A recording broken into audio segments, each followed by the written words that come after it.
Forbes India and Legrand present Data-Driven World. Hello and a very warm welcome to Forbes India and Legrand Presents Data-Driven World. My name is Manu Balachandran and joining me this afternoon are some distinguished guests. We have Mr. Mukesh Sharma, the CTO of Paisa Bazaar.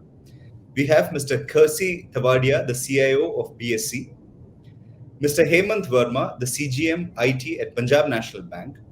And Mr. Sanjay Motwani, Business Head, Legrand Data Center Solutions. Thank you, gentlemen, for joining us today. To our viewers, we hope all of you continue to keep your guard up as we are seeing a huge surge in COVID-19 cases across the country. Now, with the pandemic over the past 2 years, there has been an accelerated digital transformation of businesses across the world, leading to an explosion of data. With more and more consumers and businesses using cloud services, data centers have become the hub for digital ecosystem. India's data center market is expected to double its capacity in the upcoming years, which is driven by strong digitalization and an increase in cloud adoption.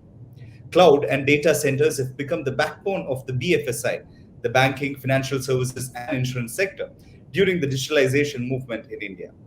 But how can the BFSI sector better leverage the potential of cloud? What are some of the security challenges they could be exposed to? To discuss that and more, let us invite our panelists for the opening comments on how the BFSI sector itself has changed in the past 2 years and how data centers and cloud services are enabling business transformation in the financial services sector. So let us start with Mr. Mukesh Sharma and then we'll go around. Thanks, Manu. Thank you very much for the opportunity. Look, you see, when this pandemic happened overall, and because of which the digitization happened across, especially in BFSI sector, and it's a very well evident information out there, like the amount of digitization which has happened in BFSI in last 1.5 years is more than what happened in last decade. And how did it happen? Because there was a physical movement restriction out there, and you had no other option than adopting the technology and using the digital services to build a product or to build services through which you can make the end-to-end application digital. And data center played a pivotal role in setting that up. Be it is AI-powered identification of a customer, be it is doing a video KYC, be it is doing or building a chat solutions or a video-based engagement tools. The industry realized like digitization is going to create a lot of impact and is a paramount and the basic need, because the way we see the digitization overall, from almost a very minimal penetration to a level where everyone is talking about digitization as their KPI, is something which is fundamentally phenomenal, which has happened. And especially when you see the cloud, the scalability with the help of digitization, data centers, you see lot of companies, lot of orgs, and the BFSI orgs has achieved scale. They were able to focus on their core strength, because when you manage your data centers in-house, it was kind of a lot of maintenance for you. So you had to always pivot your bandwidth between what's your core versus what's required for a data center. Of course, one trend which we realized with this pandemic and the more digitization adoption happened is the security challenge across. And using the digital transformation and the digital cloud penetration, we can clearly see like the security has got a new standards, and there is extended team available to you through which not only help you mitigating your digital security risk, but also guide you on the best practices. So yeah, I fundamentally believe like what happened in pandemic, at least if we see the bright side of it, like we got a lot of opportunity in terms of doing the digitization, and the penetration has definitely improved, and a lot of services we see today would nobody could have imagined like we would move such a fast pace in terms of digitization, doing the end-to-end digital journeys. Absolutely. Let me bring in Mr. Kessi Tavadia. Your opening comments, sir, on how how the market itself has changed over the past 2 years, and how data centers and cloud are enabling business transformation. Well, thank you very much, first of all, for calling me for my input, sir. Let's put pandemic aside. Pandemic was, I would say, it was a trigger to make things work fast. And the good thing of what was happened in the pandemic is people have realized the value of IT without feeding or physically meeting the IT guys. So it was in a way very good thing to. It's good for the IT industry as a whole, where the value of IT has gone up multifold in the eyes of its own organizations, all the organizations. I would say people have been able to take the value of IT to the next level, which was never imagined. The projects which were said that it will take 6 months, 1 year to complete, got completed in 1 month, 2 months. So that is a kind of work which has happened during this pandemic. Even in our own case, we realized that we could work so much faster, so much better during the pandemic than the normal days that we used to work. The way we used to work on virtualizations, I mean, virtual meeting rooms and all this was never even imagined it could be a reality. Like people always thought meeting rooms means physically. In fact, there were times when there were fights for the conference rooms and things getting delayed because conference rooms was not available. And there were complaints that we should have more conference rooms. Now today people Absolutely. don't even want to come into the conference room even though they're in the office. I mean, imagine that. The scenario has changed totally now. People want to talk from the desk only. They don't want to go to conference room. They say don't want to waste time walking till the conference room also. So that's kind of complete mindset that people have changed over the in the last 2 years, thanks to the adoption of the newer technologies. People have seen the value of the technology rather than it being an IT product. People have seen as a business value to it. That is the biggest takeaway of this entire pandemic. Innovations that have happened, that they have been accepted by the business, and it's since the business accepted it full heartedly, it was very easy for the IT guys to even implement it. I would put it that way. Absolutely. Mr. Hemant Verma, your opening thoughts, sir, on how cloud services and data centers are enabling sort of transformation in the financial service sector. I will totally agree with the comments given by Mr. Mukesh and Mr. Tawadia. After the pandemic, the perception of IT has changed in organization. So now, for every need is required fulfilled by IT in the organization, and management direction and concentration and focus is more on IT as well as on digitization, because pandemic has changed the way of living and so the in the banking services also. So we need to provide the our development time, we have delivery time to be reduced drastically. And for doing all this thing, definitely cloud is one of the tool to which is make the things happen more agile and faster delivery. That's my Absolutely. comment to begin with. Certainly.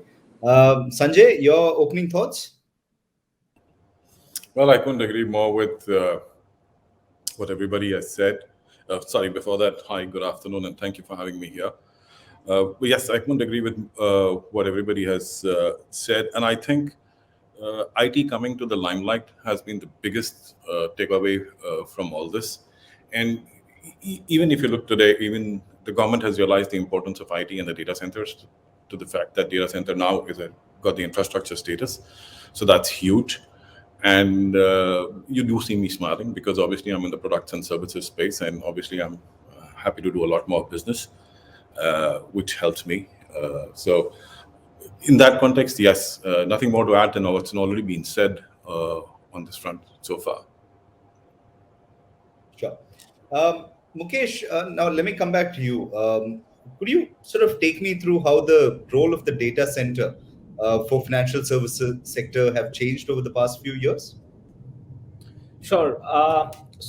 Look, typically in BFSI or in financial sector, there are a couple of things, and it applies to in general to all IT enabled or a software enabled org. You see, you have a service to for your customer, which is your B2C service. Then you have some B2B integrations and your B2B platforms.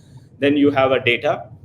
Now you have to first make sure like your service, which is your B2C service or your platform, is always available, scalable, and available to our customers and secure. The B2B platform is again should be secured from outside, and should be deeply integrated with your partners. And the data, which is the core of this entire ecosystem, has to be protected and has to be available for analysis, for decision making processes, for knowledge, and for doing any kind of business analytics on top of it. Now, when you design this from financial point of view, you need to make sure like your systems are in place.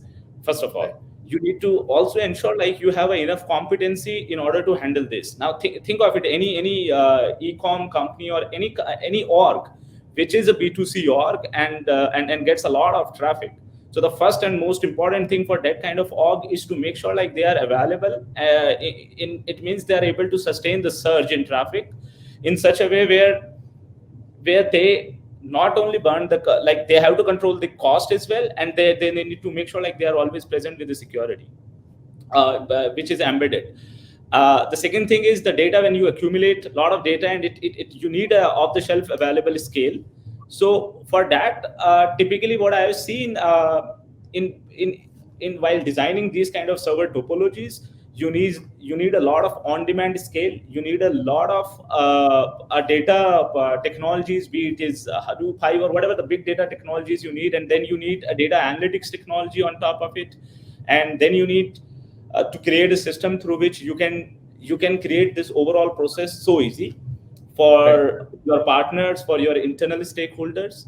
And hence, when you design this system, you have to design it in a such a way where I don't want to use that jargon, but it's a zero trust is what I'm going to, because nowadays if you see like people are working from home, people are operating from different cities. Your systems are no longer secured via a periphery firewall and kind of things. So you need a security at every end. Like when you design your systems, which is serving your customers, you need your DDoS protection there. You need your web application firewalls there. You need to have an anomaly detection in there, so that, because when you get a lot of scale, and especially why I'm using the scale, because this digital penetration has given everyone a reach to reach out to the customers who were not earlier, they were not able to access this. But now internet is cheap. People have a digital phones. 4G is there. 5G is on the lines. So you can see people are able to access all those digital services. So you get a lot of scale, and when you get a lot of scale, you can't cherry pick things. You need to have a system in place which automatically does the anomaly detection on what's happening. You need a system which are robust, scalable, and which are cost effective. You also need a system where you do not just rely on your intelligence. You need a system where people, you have a crowdsourced intelligence in order to protect, because you might not be sufficient alone to protect whatever there, because a lot of vulnerabilities, lot of new hacking techniques are out there. So I think with the adoption of cloud and data centers, this problem of at least scalability problem, the virtualization problem, and the security problem has been addressed. There are best practices available to everyone, and you can leverage on top of it instead of reinventing the wheel and building your entire infrastructure from ground up. You can use what is already there, and you can focus on your core, which is your, like for us, for like building the lending products for our customers. Absolutely interesting. Let me bring in Mr. Tewadia here. Mr. Tewadia, with so many cloud deployment models, could you take us through your approach to planning and implementing cloud solutions? Let me put it this way. There are two kinds of industries which are moving onto the cloud and people who are not moving onto the cloud. There are people who want to move on the cloud and people who do not want to move on the cloud. And people who want but cannot move on the cloud because of regulatory thing. I think so. BSE falls in that particular category.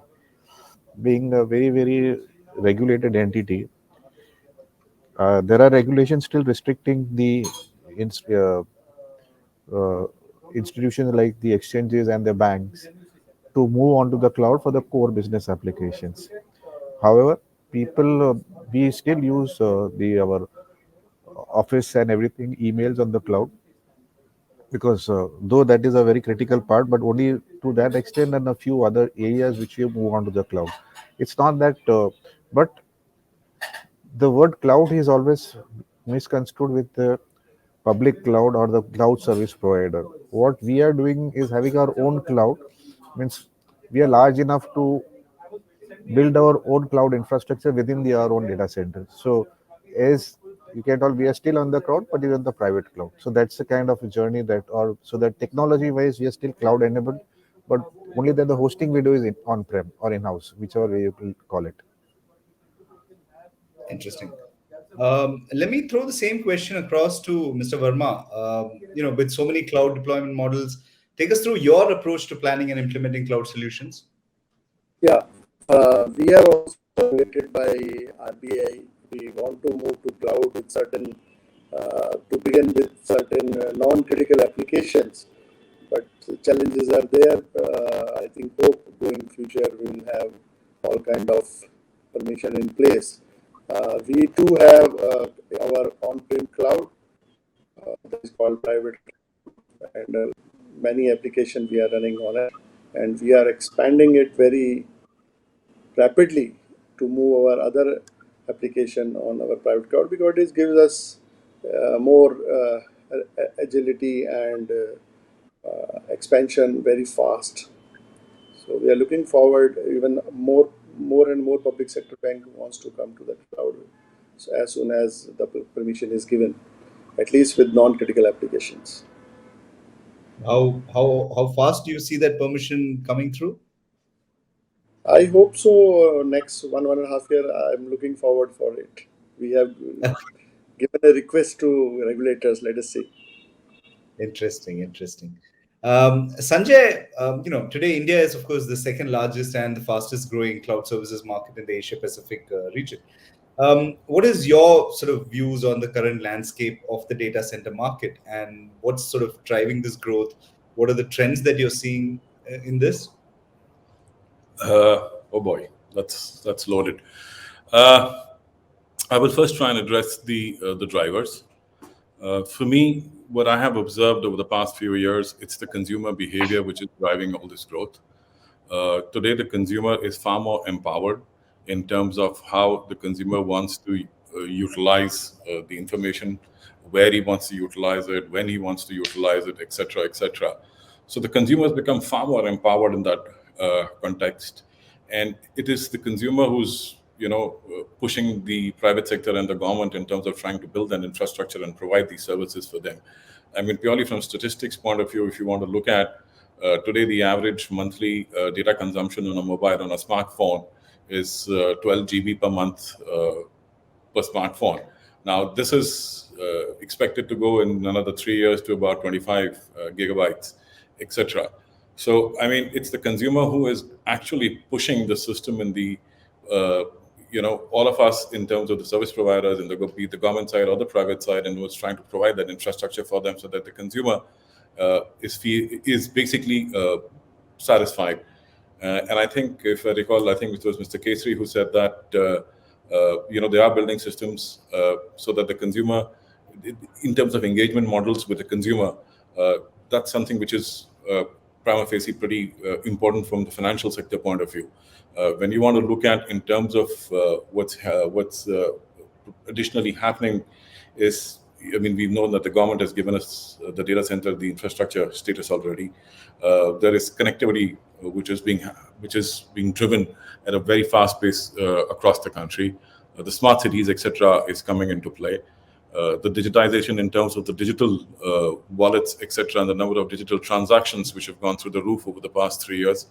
If I remember correctly, I think the year-on-year growth in number of digital transactions we are looking at is about 33% growth year-on-year.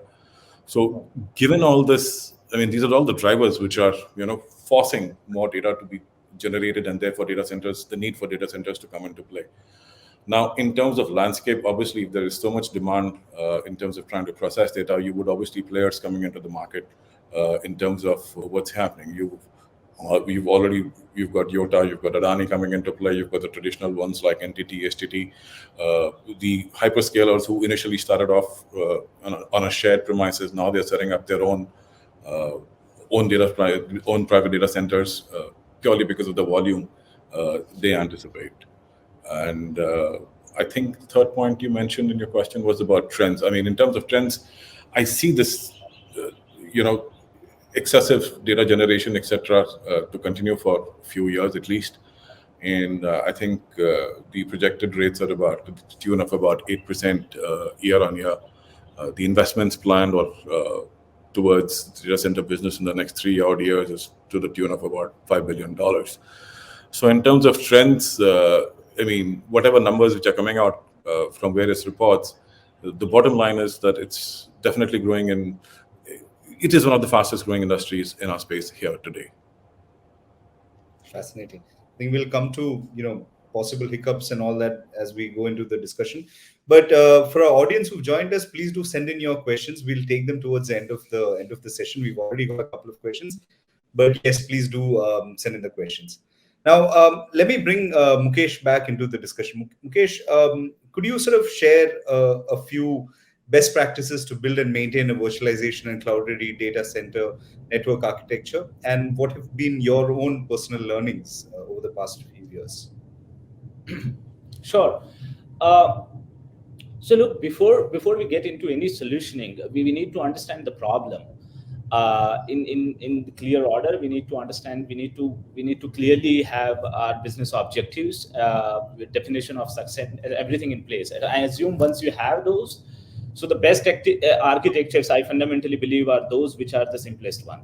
So the complicated topology or complicated network architectures not necessarily are the best architectures. If you see you need to, while you design a complicated architectures, you need to make it very simple.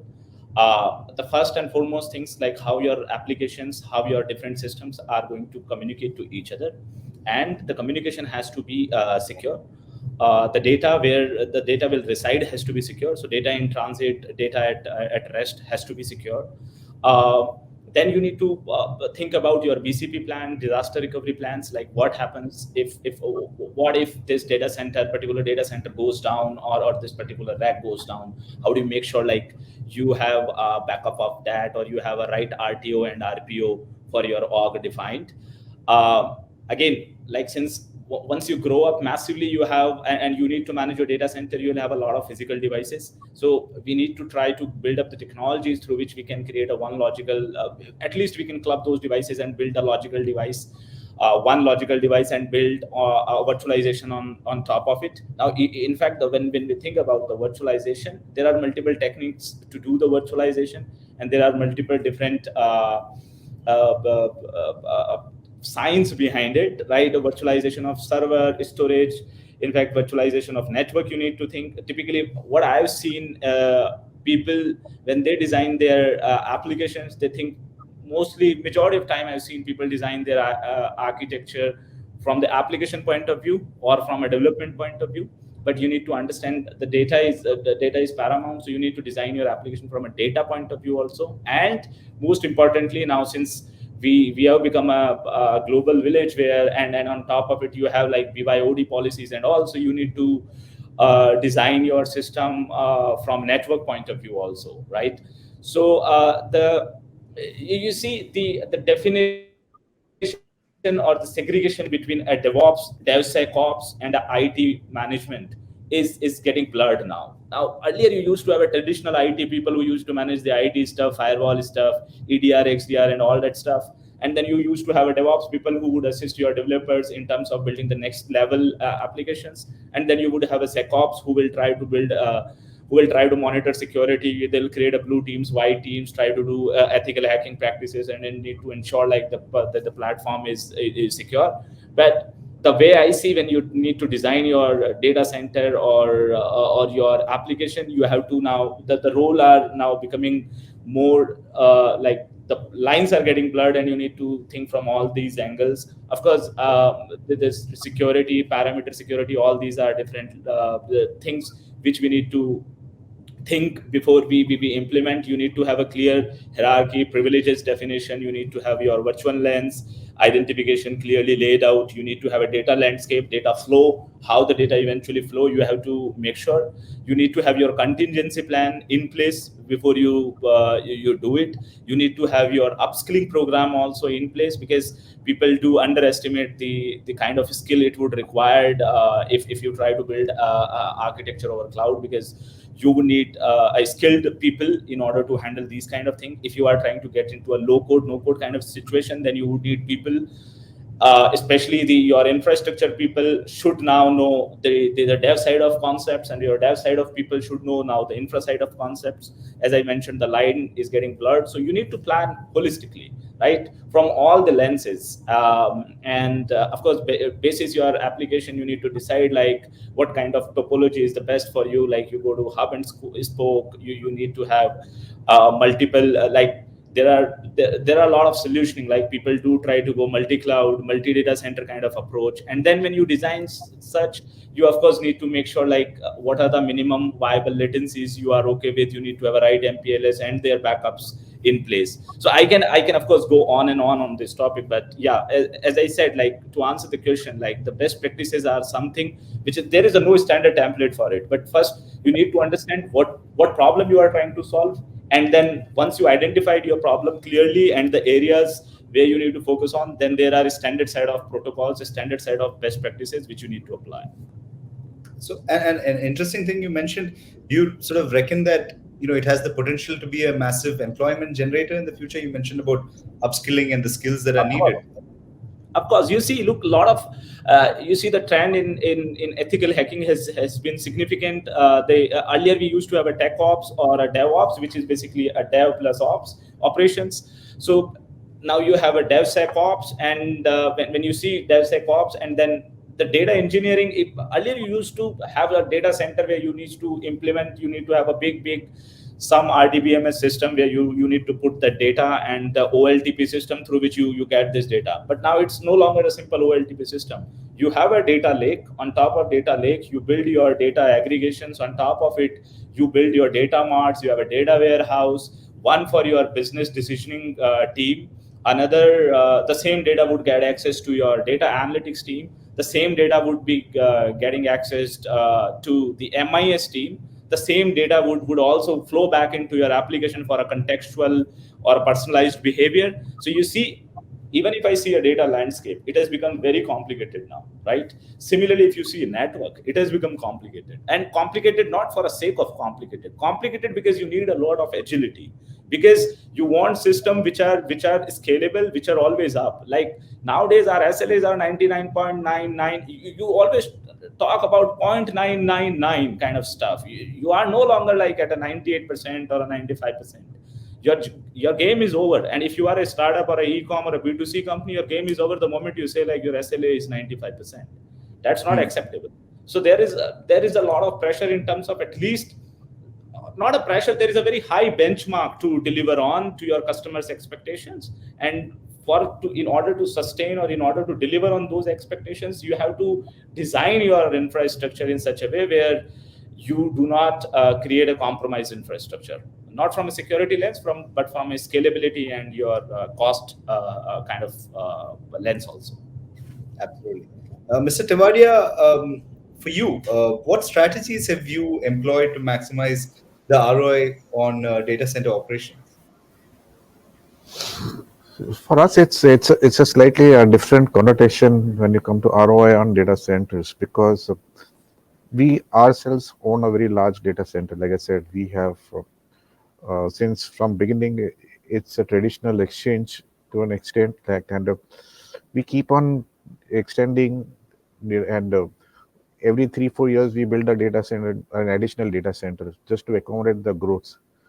Now, for us, it's a very simple strategy. There's no complex strategy. It's just more of like it's co-locating and trying to get whatever is the maximum cost benefit analysis that we are getting. Like we are typically located in a very good location where we don't have so much of a power issue. I think that's one of the biggest advantages that we have where we are located. We do not see a power issue, unlike other places in the country. So maybe we are lucky that we have. If we were not in that kind of a scenario, we would have never tried to build the traditional data centers on our own. Okay, so that is one basic thing. And since we own the building, we have space. So for us, the land parcel and all is not very. For us, it's quite free in a typical sense that way. If we get so, for us, the economics of going to an external place versus owning your own is not very favor of going out. I mean, that's the economics way of doing it. But at some point in time, we'll also be trying, because there's a finite space available within the current land parcels that you own. And the way, like the previous speakers also have mentioned, that the way we are expanding, the only thing we are going wrong every time is estimating the growth. Okay, so every time we estimate, okay, this will last me about 5 years, and after 2.5 years, start scratching your head again. Okay, where are we already reaching the threshold? Like no, so let's scout for something else. Like so, that every 3 year cycle. See, we build every 5 years. We are building, but that the tension starts from the third year onwards. So instead of the fifth year, like no. So every year that the time to start scratching your head is decreasing. Like so that's our way. Like we start, okay, it'll last you for next 5 years. So we'll see what to do after 5 years. But within 2 years, 2.5 years, 3 years, you start seeing, yes, you're already reaching the peak. Like no, now what next after 6 months? So we that's a typically different problem that we handle, because we are building our own, in a sense, our own capacities. Absolutely. Let me throw the same question to Mr. Verma. Are you also on your toes when it comes to what Mr. Tavadia spoke about? Do you have to, your estimates keep Yeah, changing? yeah, definitely. For in our case, we are running our data center, our own. We have our own data centers. So similarly, we have to see the sizing of the data. And after the pandemic, more and more digitization is happening. That the growth of data is exponential. So we are definitely on our toes to keep a tap on the growth and be the readiness of the infrastructure. And definitely, since we are having our own data center, so we have to take care of all those things which Mr. Mukesh has said. So data center should be scalable horizontally, vertically, security part, perimeter security, physical security, and then proper BCP, DR drills, zero data loss. And for doing all this thing, all the teams, all the stakeholders which are involved in this, right from the person who is keeping my generator full of the diesel and the person who is running the database, should be in tandem to keep the things up for our customer and for the bank. Absolutely. Sanjay, of course, I mean, running data centers are not, of course, easy task. So when it comes to financial organizations, how do you sort of choose the right data center, outsourcing an infrastructure utility provider? I think Mr. Hemant just pretty much said it in terms of what he was mentioning about being scalable, etc. Honestly, I just want to delve a little more into that. I mean, whenever you're looking at a data center, the two or three things which are always done at the fundamental level. One is business continuity, ensuring that there's capacity is available to take care of the excess demand, surges in demand. Security, which is now of paramount importance, and now security is like it's unbelievable. I mean, and I think Mukesh also spoke about the ethical hackers, etc., which are coming into place. So security definitely is another one. Connectivity, etc., definitely plays an absolute critical part. But for me, besides these fundamentals, I think scalability and flexibility, while everybody I see refer to it or talk about it, but in my observation, I have seldom seen the deployment of the same for whatever reasons of constraints. I mean, when I say when I say scalability and flexibility, and not having to see that, is I still see data centers deploying a single phase, for example, a single phase power to the rack, whereas a single phase can give you about 7 kilowatts per rack. But if you take three phase, you can easily scale up to 12 kilowatts in 21 or 40 kilowatts. But I think about 20 or 22% of these data centers are honestly deploying or spending money in terms of scalability and flexibility. Nearly 80% are still not doing so. When I look at flexibility again, still 42U and 48U racks are used. I would rather recommend go for 52U racks in beginning, even if you're using 42U, 45U space initially, because it's very difficult to maneuver and change racks and equipment at a later date in terms of, you can't stop what's working over there. So even if you have excess space or even provisioning for excess power, it's worth the investment, because that gives you the amount of flexibility and scalability which you need on a short notice. Most of the panelists have said that the demand is unpredictable. Where it's going. So if the demand is unpredictable, and if you're not geared up for it, what's going to happen is your customers are going to have not the best of experiences for which you intend to provide. And if they're not getting the best of experiences today, the customers can hop from one service or one brand to the other very easily. The brand loyalty or the company loyalty is pretty much doesn't exist anymore between consumers today, which is why I originally started off by saying that the consumer is the more empowered consumer today. So everything which we are trying to do, whether it's the infrastructure which we are trying to build or the user experience which we are trying to create for the customer, that's of paramount importance. So, I mean, I would give flexibility and scalability as one of the highest criteria. Absolutely. Let me just go back to Mr. Verma here. In terms of data security, what are the sort of the key challenges for data center and the IT environment today? For data security, first of all, that perimeter security is the most important thing. Like hackers nowadays, instead of doing looting or doing security, it is easier to have the data. You steal the data. The data is the new oil, and we are in the banks having public data, which is very important and very vulnerable data having. And, for us, data encryption, data at rest, everything at every layer we have to secure the data. That is the main challenge. Even for our while doing UAT or trainings, we have to take care that customer data should not be exposed at any extent, at any level, for anybody, even for our internal employees also, which are not intent to see that. That is a main challenge for us. And beside that, a lot of vendors are working for us at the various levels. We have to take care of, though we have to do all the due diligence, but we need to take care of the proper accessibility for each and everyone. That monitoring is required, who is accessing what, whether it is approved or not, whether proper audits we do for our firewall access, for our database access. We are having DAM, WAF. Everybody is having nowadays all big infrastructure, wherever data is there, having all this infrastructure, but DAM, WAF, whatever you say.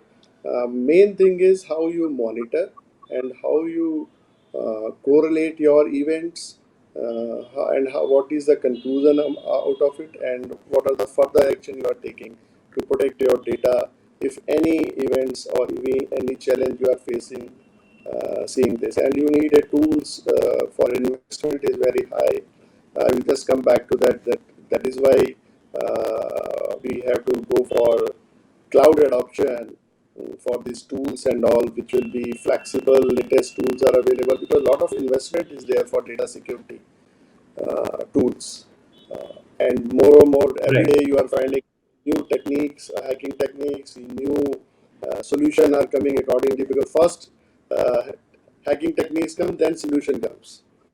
So like you say, 0-day attack. So we have to attack and control ourselves for all these things. And if you are in proper public cloud, there you get latest that's configurations and appliances and solutions for buying all those things in public sector environment is little time consuming. So cloud adoption is very easier for controlling all those things. Two things I have said. Absolutely. Let me bring Mukesh back. Mukesh, because I want you to address the same question that I'd asked. In terms of data security, what are the key challenges for data center? But also, I also want to know from you how can companies future-proof their digital deployment by building a scalable growth strategy. Well, look, my fellow panelists have already mentioned the major points which is required in order to secure your data centers. I'll just add one point, which is, of course, nowadays, since majority of our applications are virtualized, and if you see, earlier we used to have, I'm just going a little technical, earlier we used to having 7 TCP IP layers, right? And you have a topmost layer, which is your application layer. But now on top of application layer, there are a couple of more layers, like the virtualization, which has happened. I've seen like data stealing from hypervisor or kind of a virtualization environment also, where there are multiple tenant, and there is a possibility of even data being leaked or data being compromised at a virtualization layer, and not at a physical layer. Look, physical layer you can still protect. You have those physical fencing in place. But at a virtualization layer, where you need to have a very fine grain and software defined firewalls, so it becomes a different kind of a security challenge in order to address, right? Even in virtualization, you have now next set of virtualization when you have a technology like containers or Kubernetes, which again create a different set of challenges when it comes to security. So that's on the security side. But in terms of future proving ourselves, our businesses, one must need to understand, look, the amount of data which we are receiving and we will eventually receive, because this digital penetration is not going to stop. This will happen because people have now realized the value of it, both the org, the companies, the investors, the customers. The customers have seen the convenience, so the digital penetration is going to happen. Now, once the digital penetration going to happen, your physical or your physical outlet footfall will going to reduce significantly, and the overall traffic will come to your data center or to your application, which is your digital applications. So you need to first make sure your application is designed to scale.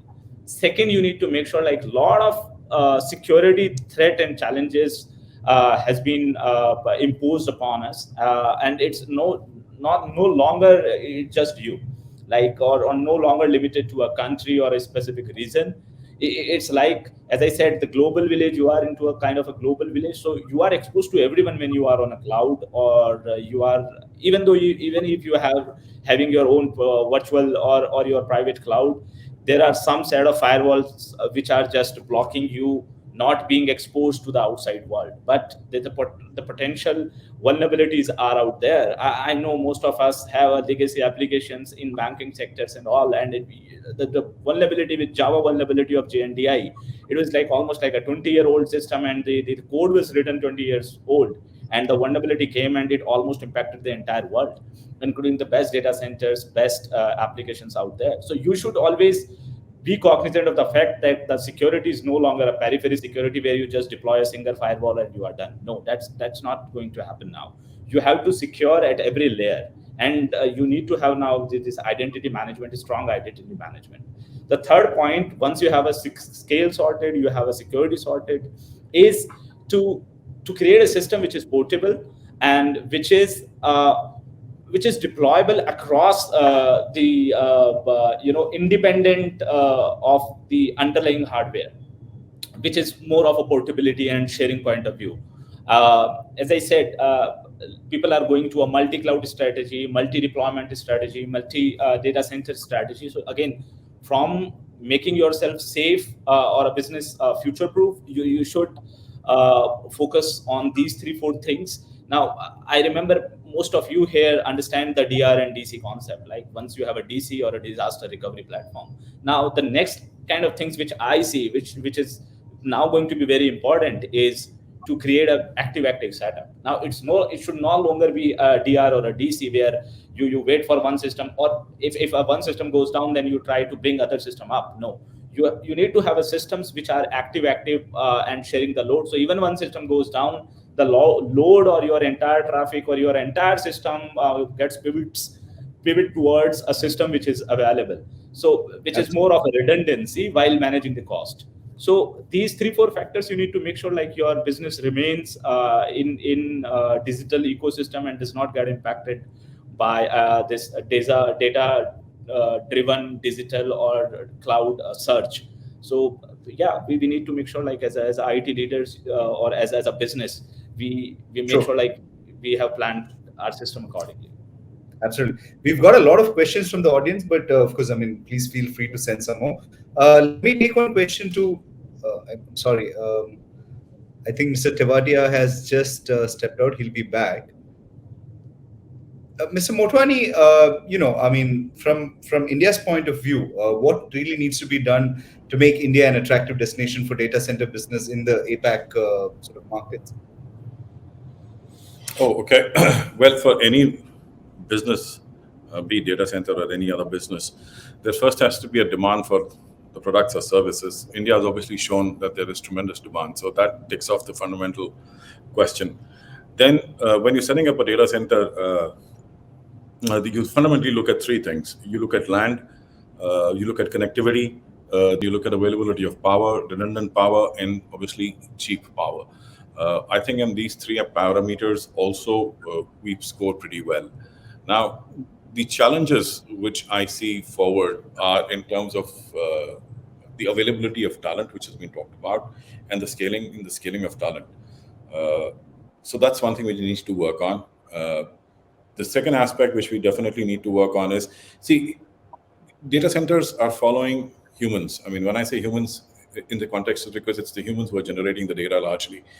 So you will have more and more data centers further and further away from the traditional, metro cities, etc.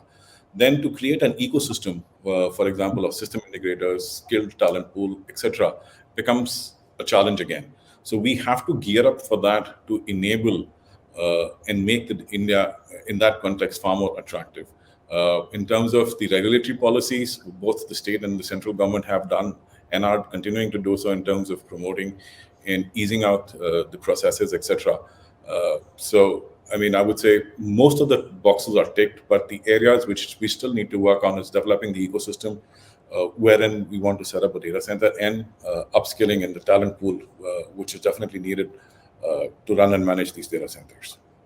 Absolutely. I think we'll turn to our questions before we take closing comments from our panelists. The first question here comes. It's what are digital disruptions in digital transformation, and how are the digital disruptions being handled in the wake of digital adoption and transformation in the BFSI sector? The question has come from Gurmeet Kumar, so I think it's open to everybody. If anybody would like to answer that.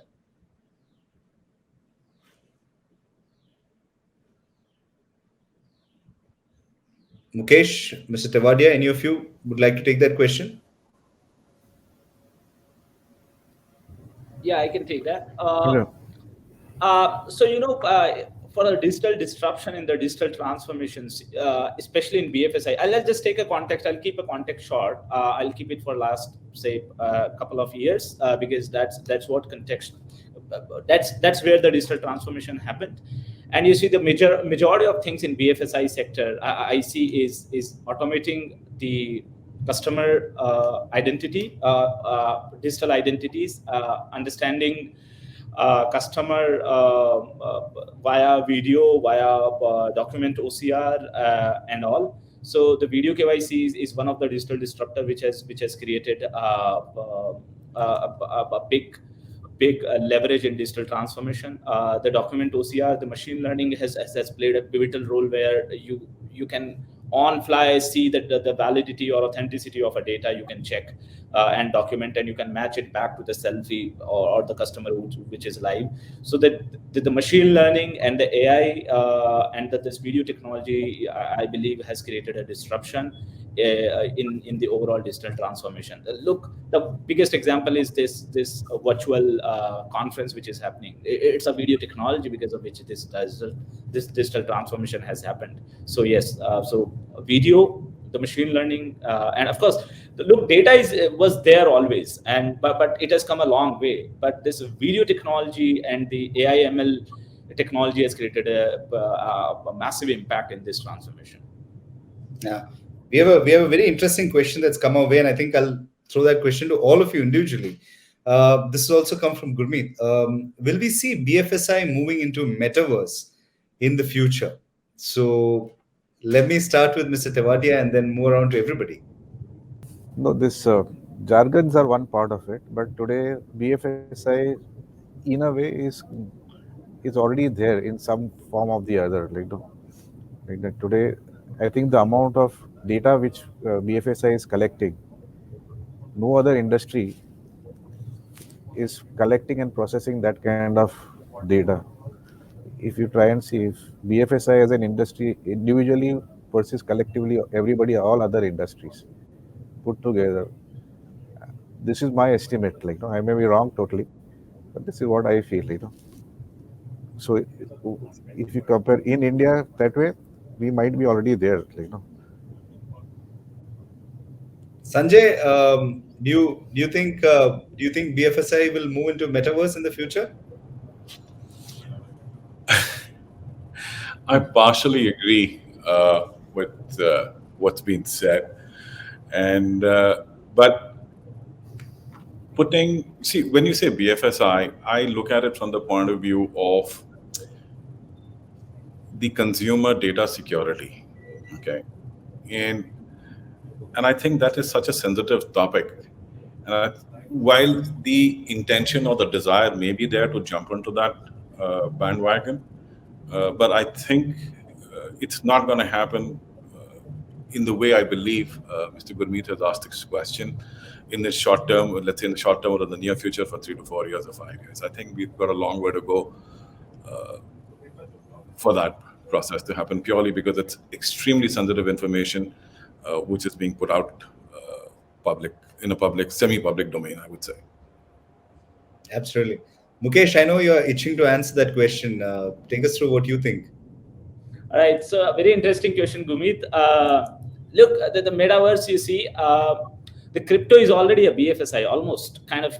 If you think the bitcoins, these are the coins, right? Which is a digital economy or a crypto economy. This is again, BFSI is a banking financial kind of a sector industry. But if you see, the concept is already there. The crypto is there. The trading is happening. The P2P transactions are already happening.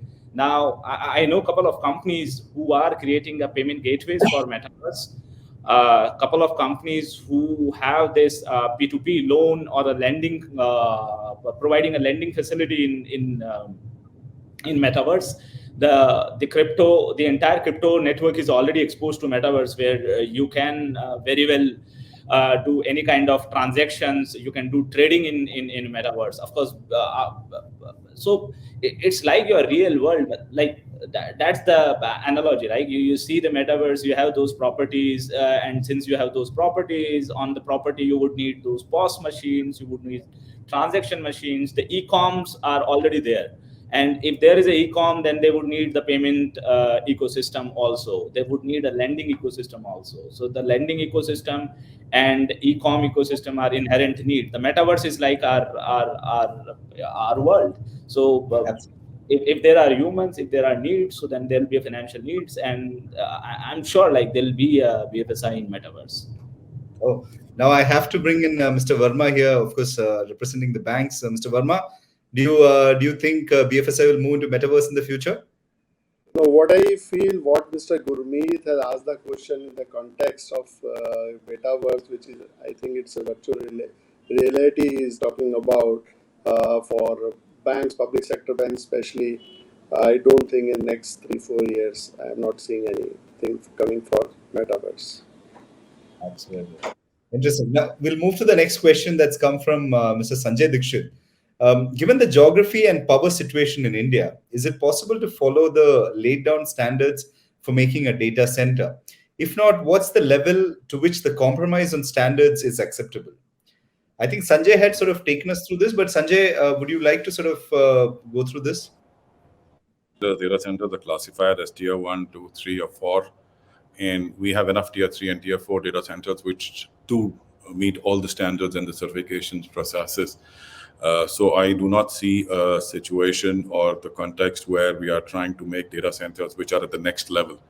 So we are up there in terms of all aspects which the data center standards are laid down. Absolutely.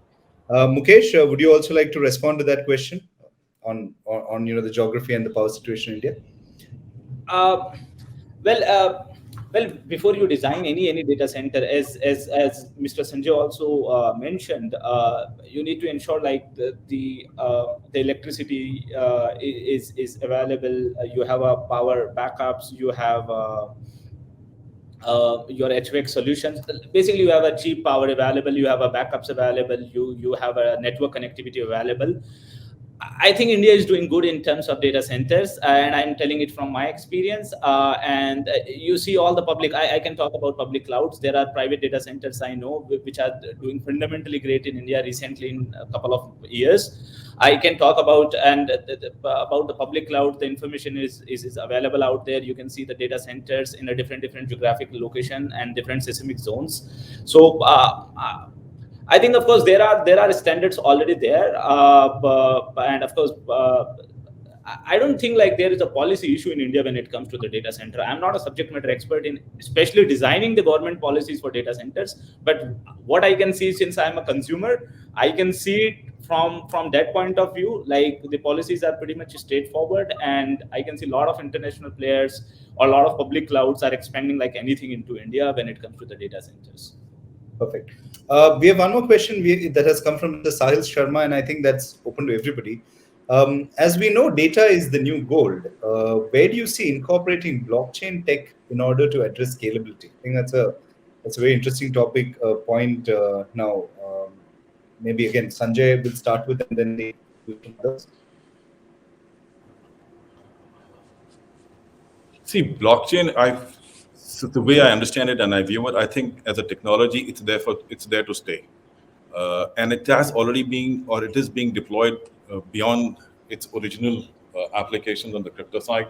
So the short answer is that yes, would we see blockchain getting deployed? Yes, I do see blockchain getting deployed, and far more applications, especially on financial transactions, etc. It will form the bedrock of financial industry per se, in the short to mid term.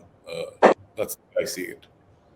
Mr. Verma, do you agree with that? I too see a bright future for blockchain in India, especially in BFSI sector, because every day we are finding the cases where we can use blockchain among our peer banks effectively. True. We've another question that's come from Romi Bhutani. Data is the new oil, and storing data is expensive. Any strategy for data storing? I think everybody can sort of answer that. Mukesh, maybe you can start. Sure. Look, the strategy is straightforward and pretty simple for us, and we've been following like since we do accumulate a lot of data. Do not keep everything into hot. And what I refer to hot is a data which is available like instantly to you when you need any analysis. So if you really want to keep data into hot, create your aggregations, create your metrics and dimensions, and store those. The raw data has to be archived, has to be put into cold storage or maybe into tapes, right? And so yeah, that's a pretty plain forward strategy. Keep minimal data into your hot. If you really want to keep it into hot, then make sure you only have a data which is relevant to you. Then you can defer the data to cold, and the data which is like archive or too old, like 7-8 year old, you just move that to the tapes or another cheap storage. Interesting. Mr. Tevadia, would you like to respond to that, to the question that's come from the audience about, how data is expensive and any data for any strategy for data storing? Yeah, I would definitely like to say that this is the data is the new gold, but at the same time, data is the new pain. Like, you can always remember that. So that's why it's very important to try and take the value. See, data and value of the data are the two very critical things. Just storing data in a form which is and the value and extracting the value out of the data and storing that value. So people will have to do over a period of time, do some analysis over there is what is the value that they're extracting and store that. So that is something what is called as you extract the juice out of the data and store only the concentrate of that and throughout everything else. So basically people are not used to doing that. It is still always this thought which is coming to people is on one side you say it is expensive, but if you ask the cloud service provider, they'll say it is your petabyte and terabyte is so cheap, why bother doing all this trouble? So in a way it's a, I would not say it's a problem, it's a problem which is the industry, the cloud service providers, they themselves are inducing. It's like giving free drugs, okay, it is cheap, so why bother all this, why streamline, why discipline your data, just use the way it is. So I think that's the problem. So it's not, there's no simple answer to this. But I think if you're prudent for yourself, because it's not only the cost, it is the more the data, the more the management is required. And you will, it's like finding the needle in a haystack after 5 years, 10 years, you don't know what data you're looking for. You have lots and lots of data, but when you want it, you just cannot find the right data when you want to pick it up. And that's been the biggest mistake which most people make right now. Absolutely. I think we'll take the last question from audience because we already well past our time. This has come from Srihari Subudhi. The shortage of skilled manpower in emerging areas like cybersecurity, cloud, AI, analytics, etc., is already noticed. How do you see the trend in the future? How are organizations plan to retain the talents? Mukesh?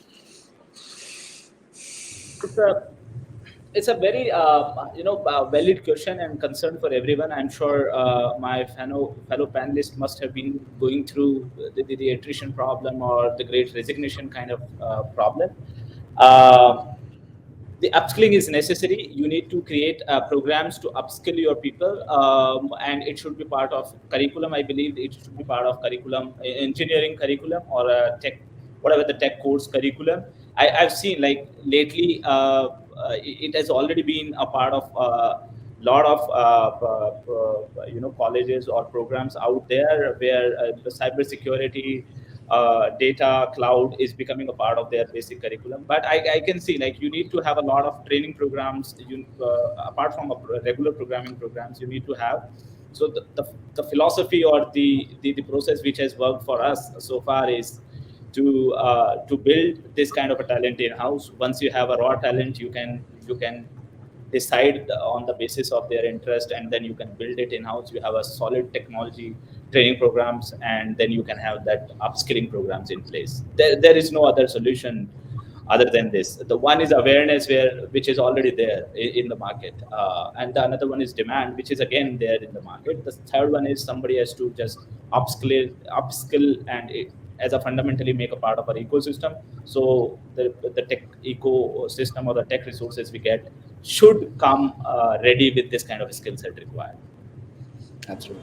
Mr. Tawadi, I think you also wanted to answer this question. You can go ahead. Yeah, yeah. So I'll just add to him what he has said is the one more part which is people have to realize is for the skills shortage, and this is going to be a bubble. This is my 2 cents on this. This is like a lot of this great resignation drive will again come from the great layoff drives. Will happen because the way the prices are, people are getting overpriced as the other people are buying because the business model sustainability.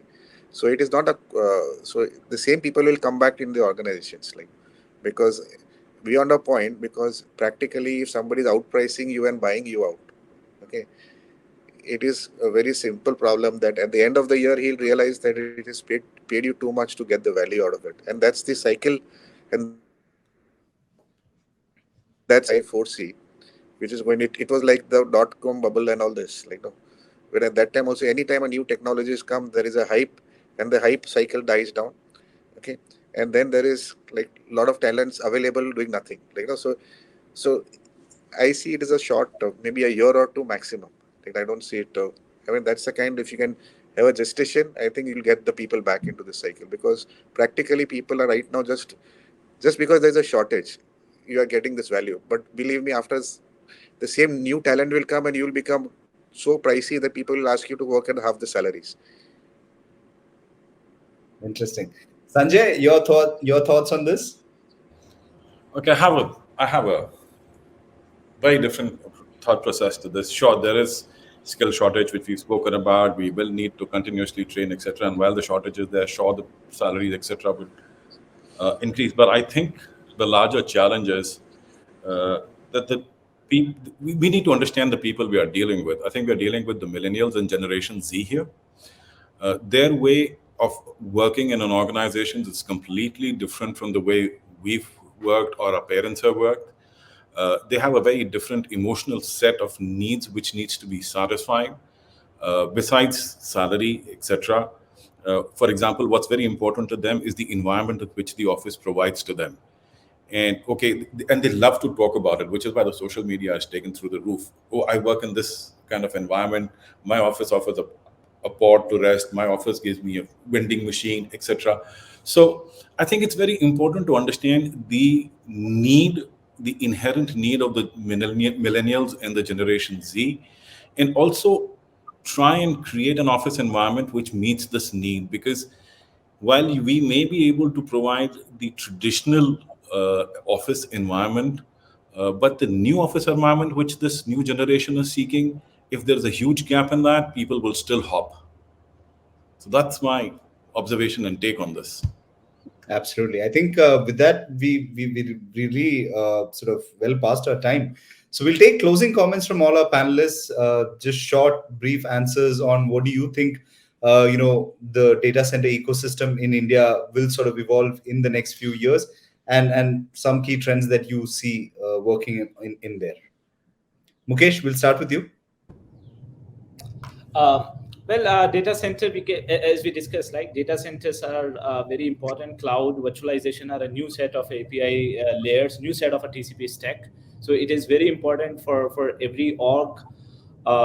And digitization is going to be a trend. Security is going to be a trend. No code, low code is going to be a great trend for coming time. A blockchain, as we discussed, which consume a lot of compute resources, going to be a trend. And since if blockchain is growing, then data centers demand going to be high. And digitization penetration is, of course, directly proportional to the need of data centers. So yeah. Absolutely. Mr. Tewadia, your closing thoughts?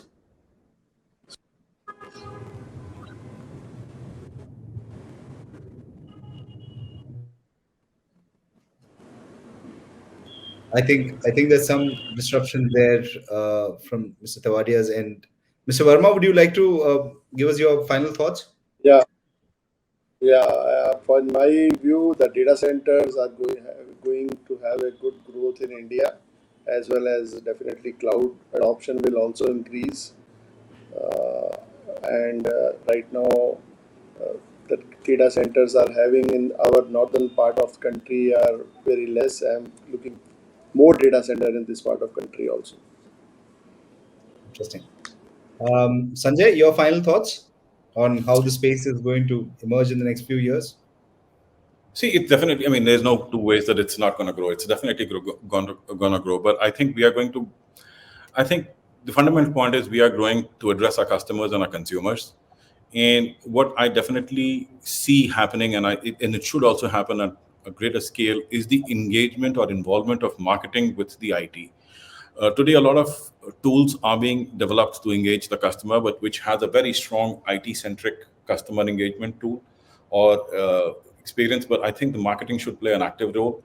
Some organizations have done that, because at the end of the day, if the customer experience is not as seamless or smooth, then you will lose out on the customer. So I definitely see marketing and IT coming in together very close and to drive this forward. Absolutely. Is Mr. Tawadia, your final thoughts? I think there's some problem at his with network from his end. But on that note, gentlemen, it's been such an enlightening session. Of course, as we know that we very well know now that India's data center space is only sort of starting out. Of course, there will be some hiccups, but it is only waiting to burst in the next few years. We hope all our audience have enjoyed the session. Thank you to all of you from Forbes India, and we hope you continue to stay safe. Thank you.